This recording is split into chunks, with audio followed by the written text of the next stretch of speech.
예수께서 다시 비유로 대답하여 이르시되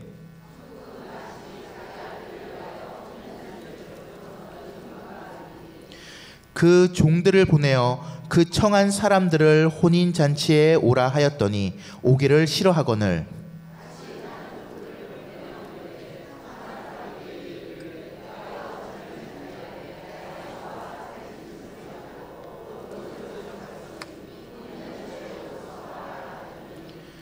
그들이 돌아보지도 않고 한 사람은 자기 밭으로 한 사람은 자기 사업하러 가고 임금이 노하여 군대를 보내어 그 살인한 자들을 진멸하고 그 동네를 불사르고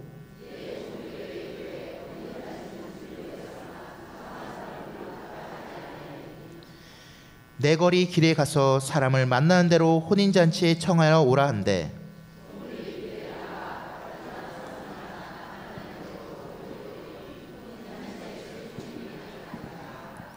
임금이 손님들을 보러 돌아올새 거기서 예복을 입지 않은 한 사람을 보고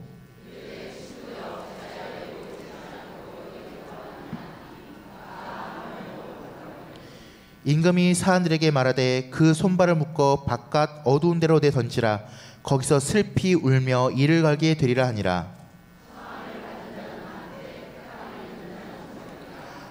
아멘. 박재성 목사님께서 택함을 입은 자라는 제목으로 말씀을 선포해 주실 때 큰 은혜의 시간 되시기를 바랍니다. 할렐루야. 오늘도 수요 예배 나오신 여러분 예수님의 이름으로 환영합니다. 옆에 분 한번 인사하겠습니다. 택함 받으심을 축하드립니다. 하나님의 큰 은혜와 축복 받으심을 축하드립니다.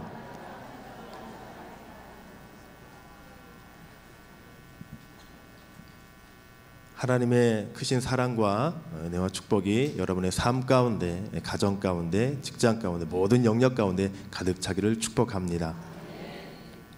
오늘 본문 말씀에서 예수님은 천국을 혼인잔치에 비유해서 또 말씀하고 계십니다. 성경에 혼인잔치에 관련된 비유의 말씀 또한 예수님의 선포하신 말씀이 참 많이 있습니다. 그토록 혼인잔치와 관련되어 있는 중요한 메시지가 있는 것이죠. 혼인잔치는 우리가 생각하기에 참 기쁩니다. 즐겁습니다.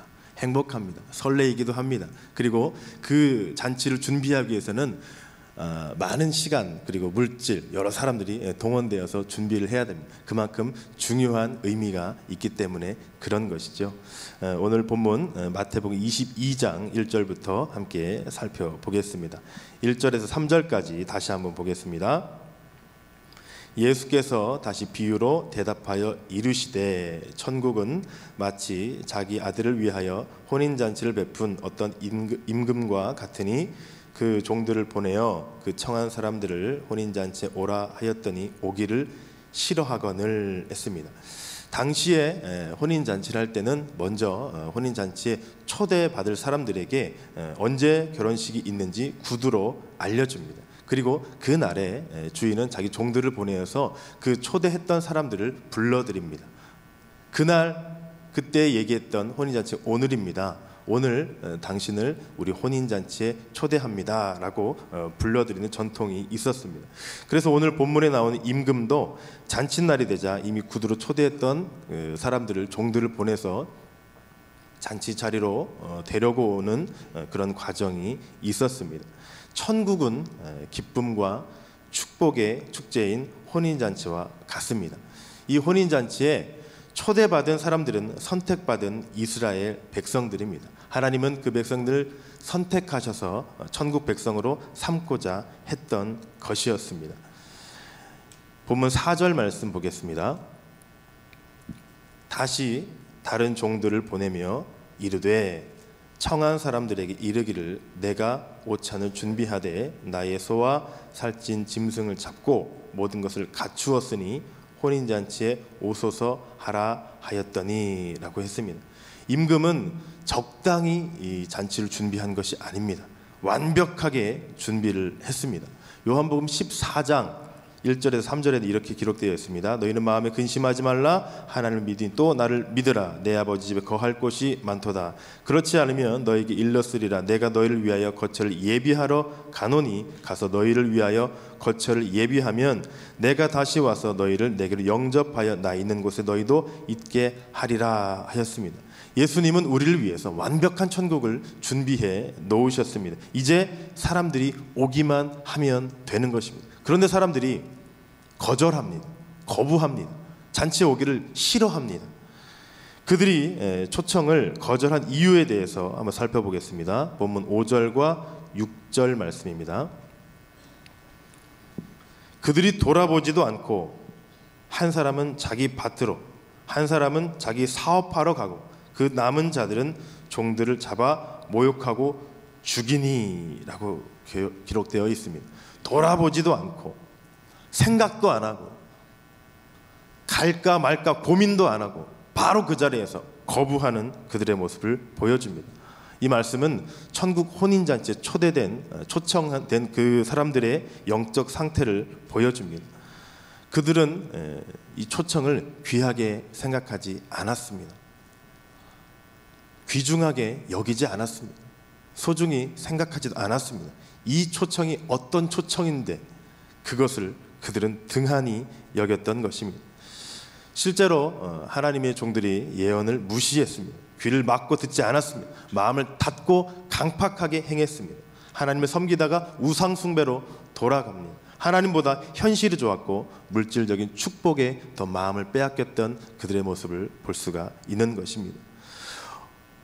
우리가 전도를 할 때 이웃에게 교회에 나와 보십시오, 예수님 믿어 보십시오, 참 좋습니다, 마음의 평안이 있을 것입니다, 행복함이 있을 것입니다, 예수 그리스도 안에는 구원이 있습니다 라고 전도하면 그것을 받아들이는 사람도 분명히 있습니다. 그러나 대부분의 사람들은 귀찮아합니다. 거부합니다. 거절합니다. 오히려 화를 냅니다. 싫어합니다. 짜증도 냅니다. 눈살을 찌푸립니다. 귀한 천국잔치 초대에 그들은 대수롭지 않게 여기고 반응하는 것입니다. 이 초청이 얼마나 귀중한 초청인가를 그들은 깨닫지 못하는 것이기 때문에 그렇습니다. 오늘 본문에 나온 세 부류의 사람이 있습니다. 첫 번째 사람은 혼인잔치를 거절한 이유가 자기 밭에 가서 농사 짓는 일 때문에 그랬다라고 되어 있습니다. 농사는 아무 때나 짓는 것이 아니지요. 때를 따라서 짓고 밭을 갈고 씨를 뿌리고 거름을 주고 그래야지 열매가 잘 맺혀지게 되는 것입니다. 농사 짓는 사람이 농사에 게을리하면 망하게 됩니다. 그러나 그들은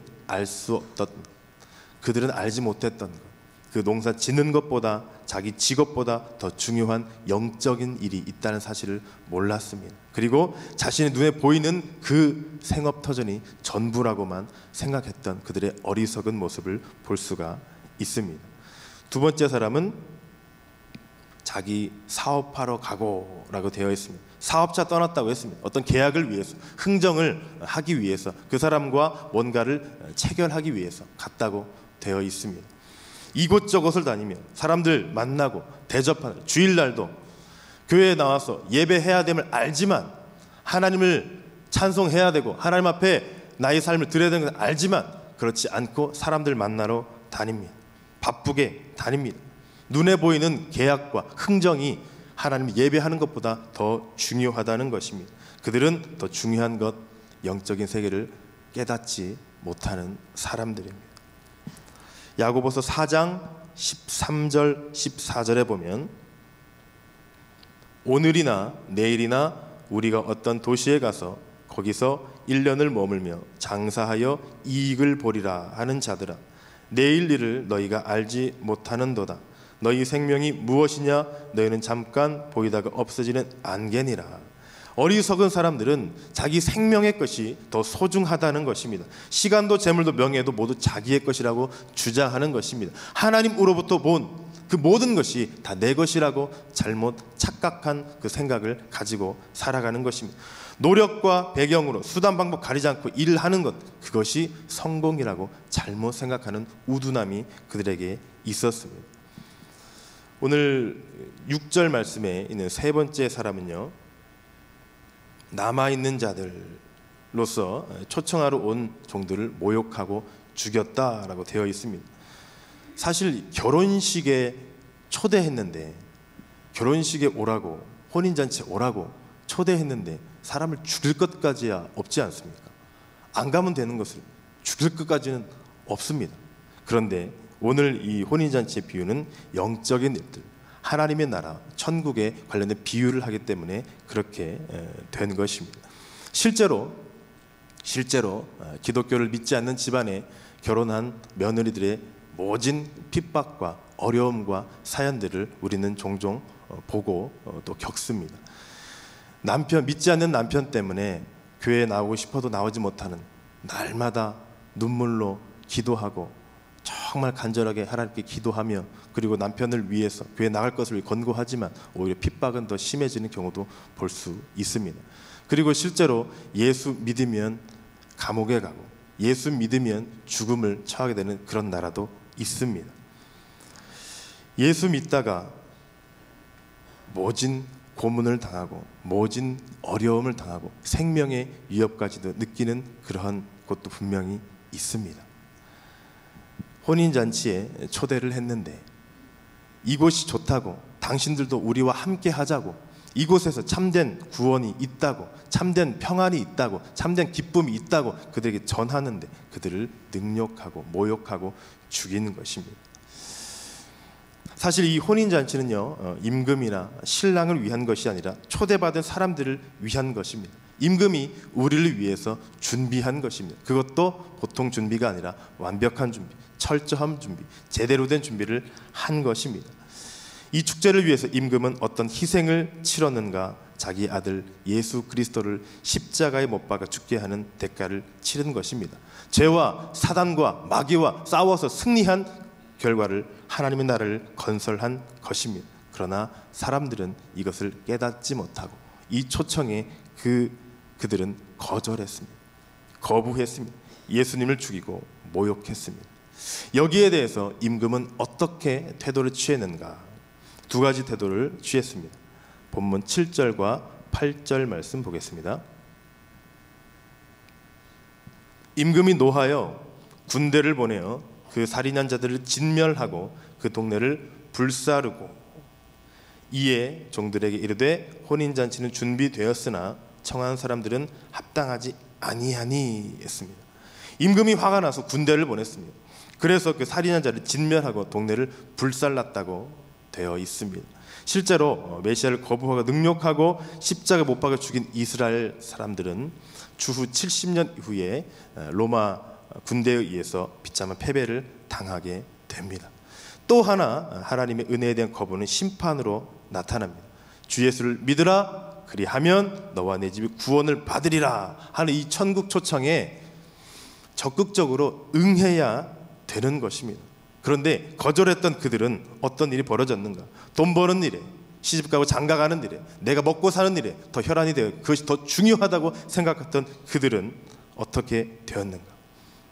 천국을 초청한 사람들의 거절한 사람들은 영원한 형벌과 심판을 받게 된다고 성경은 기록되어 있습니다.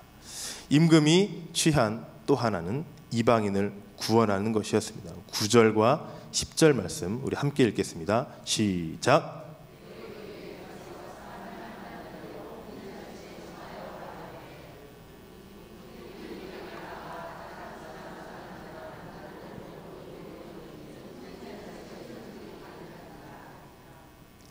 내 거리 길에는 평범한 사람들도 있었고 다양한 사람들도 있었습니다. 악한 사람도 선한 사람도 건강한 사람도 병든 사람도 모두 다 많은 사람들이 있었습니다. 종들이 가서 만나는 사람대로 혼인잔치에 데려왔습니다. 우리는 하나님이 말씀하시는 이 구원에 대해 세 가지 중요한 진리를 살펴볼 수 있는데요. 첫 번째는 선택받은 이스라엘 백성이면 이말이라고 생각했던 그 구원이 버림받은 사람들에게도 여겨졌던 것을 볼 수가 있습니다. 구원은 누구에게나 열려있는 하나님의 초청입니다. 건강한 자에게도, 병든 자에게도, 힘 있는 자에게도, 힘 없는 자에게도, 배운 자에게도, 못 배운 자에게도, 형편이 부족한, 열악한 그 어떤 사람에게도 구원은 열려 있는 것입니다. 구원을 독차지하겠다고 자만했던 바리새인들, 서기관들, 백성의 장로들은 결코 구원받지 못했습니다. 그런데 결코 구원받을 수 없을 것 같았던 문둥병자나 창녀나 세리나 구원이 전혀 임할 수 없을 것 같은 이방인들, 그들에게 구원이 선포되어진 것입니다. 예수 그리스도를 바라보는 모든 사람들에게 구원이 선포된 것입니다. 그러나 사단 마귀는 속삭입니다. 내가 너의 과거를 알고 있다. 너의 모든 문제를 알고 있다. 너 결코 구원받을 수 없다. 너 이 땅에서 사느니 오히려 생명 끊는 게 낫다. 자살하는 게 낫다. 너 같은 사람 이 땅에 필요 없는 존재다 라고 사단 마귀는 하나님의 형상, 하나님이 지으신 그 피조물을 현혹시킵니다. 오히려 낭만케 합니다. 절망케 합니다. 넘어뜨리려면 어떻게든 구원받지 못하게 합니다. 그러나 우리 주님 말씀하십니다. 내 과거가, 네 지난 날이, 너의 문제가 어떠했을지라도, 죄인 중에 죄인이었을지라도, 사기꾼 중에 사기꾼이었을지라도 나는 너를 용서하노라. 나는 너를 사랑하노라. 나는 너를 구원하노라. 하나님 우리에게 말씀하십니다. 하나님 천국 혼인잔치에는 가난한 자나 부한 자나 창녀나 살인자나 사기꾼이나 병자나 귀신 들린 자나 무너진 자나 모두 다 있게 되는 것입니다. 두 번째, 구원은 어떤 사람들에게 베풀어졌는가? 선한 사람들, 착한 사람들, 우리가 보기에 뭔가 좋아 보이는 사람들, 기도 열심히 하고 교회 열심히 나오고 봉사 열심히 하고 헌금 열심히 하는 그들에게만 구원이 주어졌는가? 그렇지는 않다고 되어 있습니다. 악한 자들에게도 선한 자들과 똑같이 구원이 베풀어진다고 말씀하고 있습니다. 악한 사람이 회개해서 착하게 된 이후에 잔치 자리에 온 것이 아닙니다. 이 사람들이 한 일은 단지 그 초청에 응한 것입니다. 응한 것. 지난주에도 말씀을 드렸듯이 이 예수님 옆에 십자가에 못 박혀 죽은 예수님 옆에 있던 그 두 강도, 한 강도는 구원을 받지 못했습니다. 그러나 다른 한 강도는 구원을 받았습니다. 나를 기억하소서, 나를 기억하소서. 그가 했던 오직 한 가지 사실은 예수 그리스도를 받아들이는 것, 예수 그리스도를 영접하는 것, 예수 그리스도 앞에 자신의 죄를 고백하고 자백하는 것, 자신의 죄인임을 알리는, 그리고 나를 불쌍히 여기시고 나를 기억하소서라였습니다. 그러자 예수님은 오늘 내가 너와 함께 낙원에 있으리라 말씀하십니다. 예수님을 하나님의 참 아들이라 믿고 의지하는 순간에 죄가 사라지고 구원이 임했습니다. 가늠하다 붙잡힌 여인, 그에게 예수님은 너를 고발하던 그들이 어디 있느냐라고 물으신 후에 말씀하셨습니다. 나도 너를 정죄하지 아니하노니. 내 과거를 묻지 않겠다. 너의 죄를 묻지 않겠다. 이제 너는 새로운 삶을 살아라. 가서 다시는 죄를 범하지 말라 하셨습니다. 다른 삶을, 주님 만난 새로운 피조물의 삶을 살라는 것이었습니다. 하나님 죄인인 우리를 용서해 주셨습니다. 우리 죄를 용서하기 이전에 우리를 먼저 용서해 주셨습니다. 그래서 우리 안에 있는 죄도 용서해 주신 것입니다. 허물과 죄로 죽었던 우리를 먼저 하나님이 사랑하셔서 구원하신 것입니다. 하나님은 우리를 사랑하십니다. 세 번째, 그러면 이제 구원은 다 완성된 것인가? 이제 다 끝났는가? 그것으로 다 한 가지가 남았습니다. 당시에 결혼 혼인잔치에 초대받은 사람들은 이 주인이 준비한 그 예복을 입게 되어 있습니다. 그래야만 이 혼인잔치에 들어올 수가 있는 것입니다. 본문 11절, 13절 보겠습니다. 임금이 손님들을 보러 들어올새 거기서 예복을 입지 않은 한 사람을 보고 이르되 친구여 어찌하여 예복을 입지 않고 여기 들어왔느냐 하니 그가 아무 말도 못하거늘 임금이 사환들에게 말하되 그 손발을 묶어 바깥 어두운 데 내던지라. 거기서 슬피 울며 이를 갈게 되리라 하니라. 이 예복은 예수 그리스도의 옷입니다. 보혈의 옷입니다. 죄인은 하나님을 만날 수 없습니다. 이 죄가, 내 안에 있는 죄가 완벽하게 깨끗하게 씻겨야 하나님을 만날 수 있는 것입니다. 이 예복을 입지 않은 자는 천국잔치에 들어갈 수가 없습니다. 주인이 마련한 이 옷을 보고 저는 그거 입고 싶지 않습니다, 내가 준비한, 내가 마련한, 내가 원하는 옷을 입을 것입니다 라고 말한다면, 그렇게 자존심을 세우고 고집 부린다면, 불순종한다면 그는 주인이 와서 당장 내어 쫓는다고 했습니다. 요한복음 17장 3절을 보면, 영생은 곧 유일하신 참 하나님과 그가 보내신 자 예수 그리스도를 아는 것이라고 했습니다. 우리가 교회에 와서 예배 드리는 것, 찬양하는 것, 기도하는 것 참 중요합니다. 잘하는 것입니다.